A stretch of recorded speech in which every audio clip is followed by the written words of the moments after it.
प्रधानमंत्री नरेंद्र मोदी आज नवे रायसीना संवाद का करेंगे उद्घाटन। ग्रीस के प्रधानमंत्री क्यारियाकोस मित्सोटाकिस होंगे मुख्य अतिथि और मुख्य वक्ता। 3 दिनों तक वैश्विक मुद्दों पर होगा मंथन।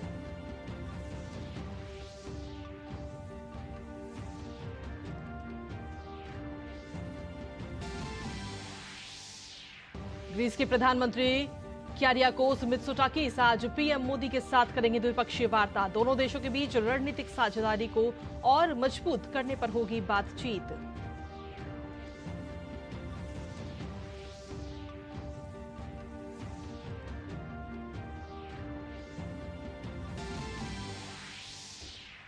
प्रदर्शनकारी किसानों से केंद्र सरकार की शांति बनाए रखने की अपील। पंजाब के डीजीपी ने शंभू और खनौरी बॉर्डर पर क्रेन व भू खनन की भारी मशीनों को जब्त करने के दिए आदेश।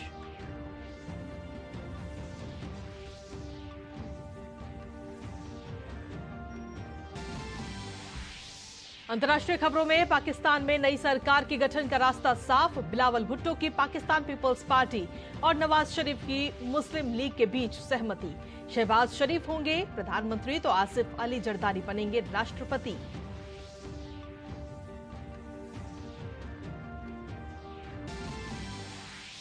खेल की खबरों में FIH हॉकी प्रो लीग में आज भारतीय पुरुष हॉकी टीम का सामना नीदरलैंड से। टीम इंडिया ने पिछले मुकाबले में स्पेन के खिलाफ दर्ज की थी रोमांचक जीत।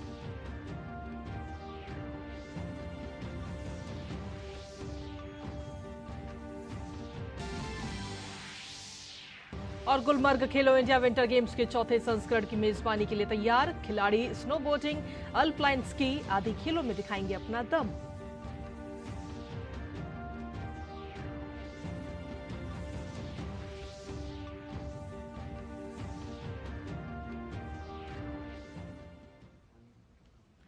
नमस्कार, स्वागत है आप सभी का। दूरदर्शन समाचार आप देख रहे हैं। मैं हूं आपके साथ कृतिका। देश दुनिया की ताजा तरीन खबरों को लेकर हाजिर हूं मैं और इसी के साथ बुलेटिन की करते हैं शुरुआत। प्रधानमंत्री नरेंद्र मोदी आज दिल्ली में रायसीना संवाद के 9वें संस्करण का उद्घाटन करेंगे। ग्रीस के प्रधानमंत्री क्यारियाकोस मित्सोटाकिस मुख्य अतिथि होंगे और मुख्य भाषण देंगे।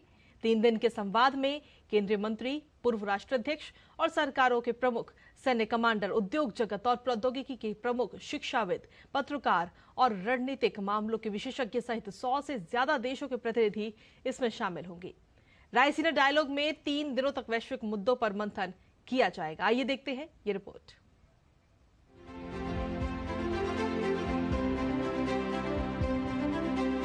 भू राजनीति और भू अर्थशास्त्र पर भारत के प्रमुख सम्मेलन रायसीना डायलॉग 2024 के लिए नई दिल्ली में आगमन शुरू हो गया है। रायसीना डायलॉग 21 से 23 फरवरी तक नई दिल्ली में आयोजित किया जा रहा है और यह वैश्विक समुदाय के सामने आने वाले चुनौतीपूर्ण मुद्दों को संबोधित करेगा। चतुरंगा, संघर्ष प्रतियोगिता, सहयोग निर्माण विषय के साथ सम्मेलन युद्ध और शांति, तकनीकी नियमों, निवेश, नवाचार और अधिक जैसे विभिन्न उप विषयगत स्तंभों के तहत मुद्दों पर चर्चा करेगा।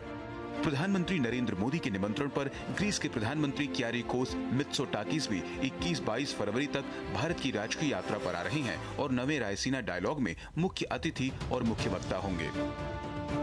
हर साल राजनीति, व्यापार, मीडिया और नागरिक समाज के नेता दुनिया की स्थिति पर चर्चा करने और समसामयिक मामलों की एक विस्तृत श्रृंखला पर सहयोग के अवसर तलाशने के लिए नई दिल्ली में जुटते हैं। संवाद को एक बहुहितधारक अंतर क्षेत्रीय चर्चा के रूप में संरचित किया जाता है, जिसमें राज्य के प्रमुख, कैबिनेट मंत्री और स्थानीय सरकारी अधिकारी शामिल हैं, जो निजी क्षेत्र, मीडिया और शिक्षा जगत के विचारकों से जुड़े हुए हैं। सम्मेलन की मेजबानी भारतीय विदेश मंत्रालय के साथ साझेदारी में ऑब्जर्वर रिसर्च फाउंडेशन द्वारा की जाती है। Bureau report, DD news. वहीं भारत दौरे पर आए ग्रीस के प्रधानमंत्री क्यारियाकोस मित्सोटाकिस आज प्रधानमंत्री नरेंद्र मोदी के साथ द्विपक्षीय वार्ता भी करेंगे। दोनों देशों के बीच कई अहम मुद्दों पर विचार विमर्श होगा। प्रधानमंत्री मोदी ग्रीस के प्रधानमंत्री के सम्मान में दोपहर भोज भी देंगे। इससे पहले क्यारियाकोस मित्सोटाकिस का राष्ट्रपति भवन में परंपरागत स्वागत भी किया जाएगा। ग्रीस के प्रधानमंत्री का विदेश मंत्री डॉ. एस. जयशंकर से भी मिलने का कार्यक्रम है। वहीं विदेश मंत्रालय ने कहा कि ग्रीस के प्रधानमंत्री का भारत दौरे से दोनों देशों के बीच सशक्त व सामरिक भागीदारी के सुदृढ़ बनने की आशा है। बीते कल नई दिल्ली पहुंचने पर ग्रीस के प्रधानमंत्री का केंद्रीय मंत्री मीनाक्षी लेखी ने हवाई अड्डे पर स्वागत भी किया। गौरतलब है कि 15 साल बाद ग्रीस का कोई प्रधानमंत्री भारत पहुंचा है।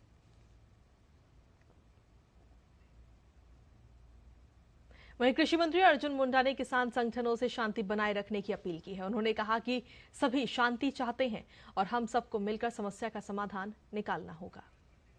पहले तो मैं किसान संगठनों के और ऐसे सभी के जो इस समय इससे जुड़े हुए हैं उनसे अपील करूंगा कि किसी भी ऐसे जिसको हमने संवाद से समाधान की तरफ ले जाना है उसमें शांति और वार्ता लगातार जारी रखते हुए हमें आगे बढ़ना चाहिए। ये वार्ता, ये संवाद हमारा जारी रहना चाहिए और शांतिपूर्ण ढंग से हमें इसका समाधान ढूंढना चाहिए। वहीं पंजाब के डीजीपी गौरव यादव ने किसानों के दिल्ली कूच को देखते हुए शंभू बॉर्डर के साथ ही संगरूर में खनौरी बॉर्डर की ओर जा रही क्रेन व भू खनन की भारी मशीनों को जब्त करने के आदेश दिए हैं। डीजीपी के निर्देश के बाद पुलिस की ओर से नाकेबंदी भी की जा रही है ताकि इस प्रकार की मशीनें बॉर्डर की ओर न लाई जा सके। यही नहीं, हरियाणा के डीजीपी ने भी पंजाब सरकार को इस प्रकार की मशीनें रोकने के लिए कहा है। यह भी कहा है कि इन मशीनों से सुरक्षा बलों को नुकसान हो सकता है। वहीं पंजाब पुलिस के एडीजी इंटेलिजेंस जसकरण सिंह ने किसानों और अधिकारियों के साथ राजपुरा में बैठक की है।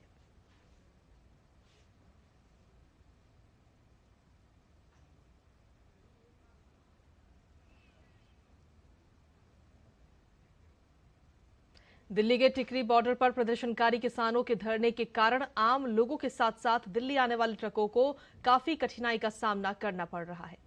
बड़ी संख्या में ट्रक सड़कों पर खड़े हैं। ट्रकों में रखा हुआ सामान अपने गंतव्य तक नहीं पहुंच पा रहा। ट्रक ड्राइवर भी इस समस्या से बेहद परेशान है। पेश है डीडी न्यूज संवाददाता ओपी यादव की ट्रक ड्राइवरों से ये खास बातचीत की। ये रिपोर्ट आपको दिखाते हैं। टिकरी बॉर्डर पर किसानों के आंदोलन की वजह से यातायात बाधित हो रहा है। किसानों ने रास्ता रोक रखा। इसी वजह से ट्रक में जाने वाले सामान की आवाजाही और लॉजिस्टिक प्रभावित हो रही है।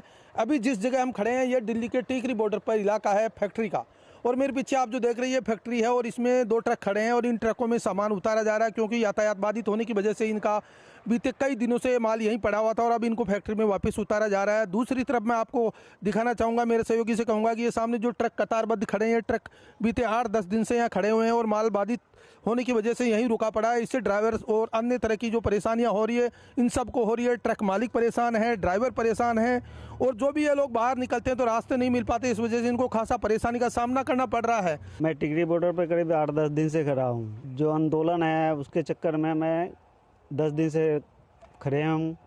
यहाँ पे लाखों को नुकसान हो रहे हैं। गाड़ी में उतरने चढ़ने की दिक्कत हो रही है। मालिक पूछ रहा है कि कैसे क्या होगा। आप कहाँ सामान ले जाते हैं और क्या क्या बाधित हो रहा है? यहाँ से गुड़गामा जाते हैं, फरीदाबाद उधर जाते हैं तो उधर के तो कोई टेंशन नहीं, मगर इधर से गुड़गामा जाने में हमें दिक्कत होता है। और ये 10 दिन से लोड गाड़ी खड़ी है, लाखों को नुकसान हो रहा है। क्या आप किसानों से कुछ कहना चाहेंगे?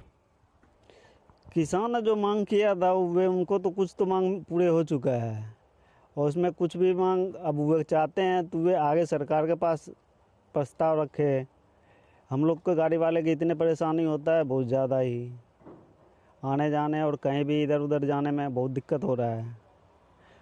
किसान की बात है तो वे आगे सरकार का प्रस्ताव रखे, हम लोग को तो परेशान ना करें। टिकरी बॉर्डर से पीछे खड़ा हूँ मैं इस टाइम। वो बॉर्डर बंद हो रखे हैं ये किसान आंदोलन की वजह से और परेशानी हो रही है। कभी कभी इधर जाए कभी इधर घुमाए गाड़ी, बहुत ज़्यादा 3-4 दिनों का ज़्यादातर हरियाणा की लोड होती जी गाड़ी हमारी। अब चलती गाड़ी तो कुछ अपना खर्चा वर्चा भी अपना बन जाता है। अब रुकी पड़ी है गाड़ी, इसमें कुछ कोई हिसाब किताब नहीं है। किसानों को आप क्या कहना चाहेंगे? आपका यहाँ ट्रक भी रुका हुआ है और किसानों ने आंदोलन कर रखा है इसकी वजह से। काफ़ी ड्राइवर से मैंने कभी बंदे से पूछा, बोला मांगे तो पूरी कर दी है, तभी खुल जाए अच्छी बात है। मांगे पूरी कर दी है और बोल रहे अब खोलने के खुल जाए तो वो भी अपना खेती बाड़ी करे और हम भी अपना काम करते रहें। आप यहाँ किस लिए खड़े हैं? इसलिए खड़े, यही गाड़ी खाली हुई है और फिर माल नहीं जा रहा है, रास्ता बंद है। कितने ट्रक खड़े हैं यहाँ? यहाँ तो काफ़ी खड़े ट्रक, गोरे लाइन लगाए खड़े। दिक्कत तो बहुत हो रहा है सर। गाड़ी वाड़ी आ नहीं रहा है, न जा रहा है। बहुत दिक्कत हो रहा है उधर से। उनका भी सोचना चाहिए क्योंकि हर चीज़ बैठने से नहीं होता है, थोड़ा आपस में बात करना चाहिए उनको। यहाँ तो बहुत दिन से रुके पड़े हैं, जब से आंदोलन शुरू हुआ है यहाँ पे तब से रुके पड़े हैं। यहाँ पे गाड़ी जा रहा है, वहाँ जाने नहीं दे रहा था, फिर वापसी लिया के कंपनी में खाली कर रहे हैं। क्योंकि अधिकांश मांगे मांग ली है, लेकिन उसके बाद भी आंदोलन कर रहे हैं, अभी भी आप लोगों को परेशानी हो रही है उससे? दिक्कत हमें भी है, सरकार जब मान लिए हैं तो यहाँ पे जो भी कुछ है तो अपने किसानों को अपने खेतों में जाके काम करना चाहिए, हम लोग भी काम में बाधा न देना चाहिए उन लोगों को। परेशानी क्या मेरे भाई, लंबे जहाज हो जाते हैं, कहीं तार मर जाते हैं, कहीं गली गुलियों में निकालने पड़ते हैं, बॉर्डर तो बंद कर रखे ना, बहुत ज़्यादा परेशानी है। कई दिनों से माल ट्रक में ही पड़ा हुआ है और हार थक के वापस फैक्ट्री एरिया में आए, इन्होंने यहाँ माल वापस उतारना शुरू कर दिया है। इनको अपने किराए भाड़े की चिंता है, मालिक को कंपनी में माल पहुँचाने की चिंता है, इनको अपनी रोजी रोटी की चिंता है। तो कंपनी में माल पहुँचेगा तो कर्मचारियों को काम मिलेगा, तो इस तरह से कई तरह की परेशानियां किसान आंदोलन के चलते हो रही है। मेरे से कैमरामैन आशीष के साथ मैं UPI Yadav, DD news, Tikri border. वहीं केंद्रीय गृह एवं सहकारिता मंत्री अमित शाह ने कहा कि सरदार पटेल, मौलाना आजाद, राजेंद्र प्रसाद समेत सभी नेता समान नागरिक कानून चाहते थे, लेकिन 7 दशक से ज्यादा कालखंड में बनी सरकारों का जिक्र करके अमित शाह ने कहा कि अब तक वो यूसीसी इसलिए नहीं ला पाए क्योंकि वो अल्पसंख्यक वोट हासिल करने की जुगत में लगे थे। सरदार पटेल, मौलाना आजाद और जवाहरलाल नेहरू, राजेंद्र प्रसाद, ये सभी कहकर कहे थे इस देश में समान नागरिक कानून होना चाहिए, यूसीसी होना चाहिए। यूसीसी नहीं लाते थे क्योंकि वोट बैंक की चिंता थी। उत्तराखंड सरकार ने देश में पहला राज्य बना भाजपा का जो यूसीसी लेकर आया, कॉमन सिविल कोड के लेकर आया। वहीं प्रधानमंत्री आगामी 22 फरवरी को नवसारी आ रहे हैं। नवसारी में एक विशाल जनसभा के साथ प्रधानमंत्री टेक्सटाइल पार्क की आधारशिला भी रखने जा रहे हैं। सूरत के कपड़ा व्यापारी लंबे समय से इसकी मांग कर रहे हैं। आइए आपको दिखाते हैं संवाददाता नीरज सिंह की ये खास रिपोर्ट। 22 फरवरी को प्रधानमंत्री गुजरात आ रहे हैं और कई हजार करोड़ की परियोजनाओं की शुरुआत करेंगे गुजरात वासियों के लिए, और नवसारी प्रधानमंत्री पहुंचेंगे और नवसारी में भी कई हजार करोड़ की परियोजनाओं की शुरुआत करेंगे, जिसमें सबसे महत्वपूर्ण जो परियोजना है वो है टेक्सटाइल पार्क है। उसका जो आधारशिला है प्रधानमंत्री रखेंगे और जिसे मित्र पार्क कहा जाता है। और उसकी खासियत ये होगी कि कपड़ा का जो फाइबर है उसे बनाने से लेकर और कपड़े का जो निर्यात है वो एक ही जगह पर होगा। अलग अलग जगह पर जो कारोबारी हैं उनको जाना नहीं पड़ेगा। और अगर उस इलाके की बात करें तो करीब 1100 एकड़ में उस पूरे पार्क को बनाया जाएगा जो मित्र पार्क है, और उससे 1 लाख लोगों को सीधे तौर पर जो रोजगार है वो मिलेगा, और इसके अलावा 2 लाख लोग इनडायरेक्ट तरीके से जो रोजगार है वो पा सकेंगे। अगर हम देखें तो सूरत में टेक्सटाइल इंडस्ट्री है और सूरत के लोगों की बड़े लंबे समय से ये मांग थी कि इस तरह का जो मित्र पार्क है, जो टेक्सटाइल पार्क है, उसे बनाया जाए ताकि सूरत की टेक्सटाइल इंडस्ट्री को और ज्यादा जो बढ़ावा है वो मिले। पूरे देश में इस तरह के जो 7 टेक्सटाइल पार्क बन रहे हैं, जहाँ पर 5 जो कॉन्सेप्ट है, खासतौर से 5F के आधार पर जो कॉन्सेप्ट है इस पार्क में दिए गए हैं। 5F का मतलब है कि एक तो फर्म टू फाइबर, फाइबर से फैक्ट्री, फैक्ट्री से फैशन और फैशन से फॉरेन, यानी कि कपड़ा का जो धागा है और उससे लेकर जो कपड़ा बनकर तैयार होगा उसको निर्यात एक ही जगह से करने की जो प्लानिंग है वो सरकार की है, और इससे टेक्सटाइल इंडस्ट्री को एक बड़ा बूम मिलेगा और लाखों की संख्या में लोगों को रोजगार मिलेगा। Neeraj Singh, DD news, Gujarat. वहीं विदेश मंत्री डॉक्टर एस जयशंकर ने कहा कि लाल सागर के हालिया घटनाक्रमों ने कनेक्टिविटी की नाजुकता की पोल खोल दी है। एस जयशंकर ने कहा कि आज कई परिवहन गलियारे बनाने की जरूरत है।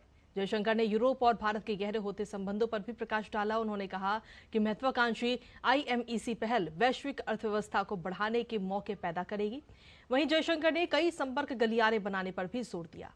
IMEC की घोषणा G20 देशों के शिखर सम्मेलन के दौरान की गई थी। The IMEC corridor, the India, Middle East, Europe Economic Corridor. And when this agreement, this understanding in principle was reached last September on the sidelines of the G20, perhaps all of us were not adequately cognizant of the fragility of existing connectivity.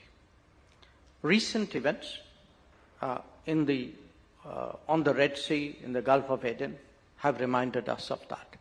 The need today to create multiple corridors of connectivity, supporting corridors of connectivity, different forms with their own inbuilt resilience, is something which is vital.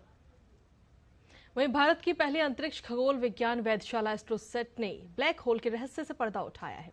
भारतीय अंतरिक्ष अनुसंधान संगठन यानी इसरो ने कहा कि एस्ट्रोसेट की मदद से वैज्ञानिकों की अंतर्राष्ट्रीय टीम मैक्सी जे 1820070 नाम के एक्सरे बाइनरी सिस्टम के आसपास के रहस्यों को सुलझाने में सफल रही है।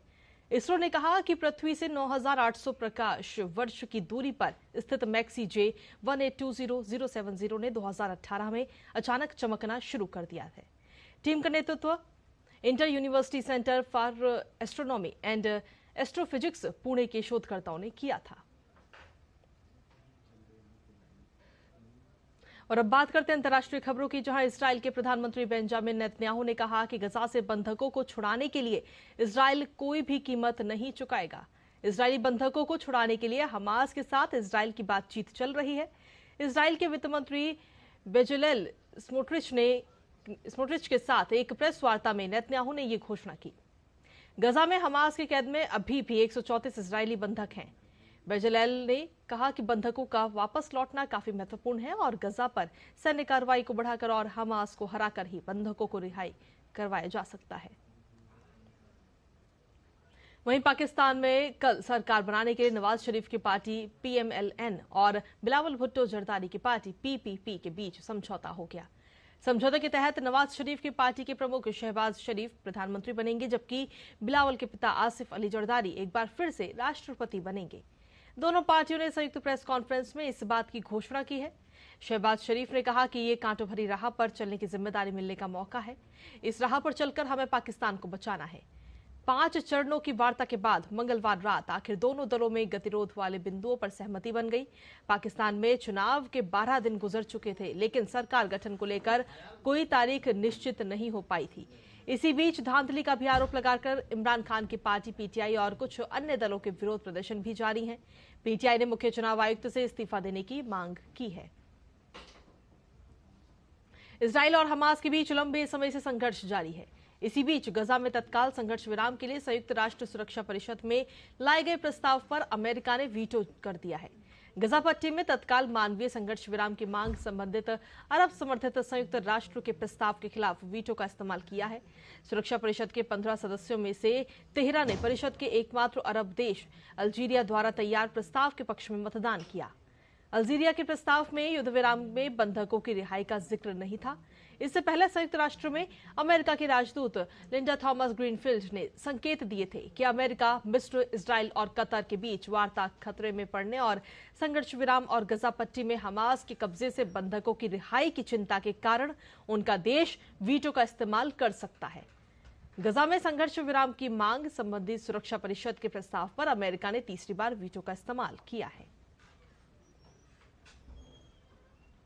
अमेरिका रूस के विपक्षी नेता एलेक्स नवलनी की मौत के मामले को लेकर रूस पर व्यापक प्रतिबंध लगाने की घोषणा करेगा। राष्ट्रपति जो बाइडेन ने कैलिफोर्निया जाने से पहले मीडिया से बात करते हुए कहा कि इस बारे में शुक्रवार को घोषणा की जाएगी। अमेरिका की राष्ट्रीय सुरक्षा परिषद के प्रवक्ता जॉन किर्बी ने कहा कि इसके तहत रूस को एलेक्स नवलनी के साथ जो हुआ उसके लिए जिम्मेदार ठहराया जाएगा। इसी बीच रूस के विपक्षी नेता एलेक्सी नवलनी की मां ल्यूडमिला नवल्याना ने मंगलवार को राष्ट्रपति व्लादिमीर पुतिन से हस्तक्षेप करने और उनके बेटे का शव उन्हें सौंपने की अपील की है।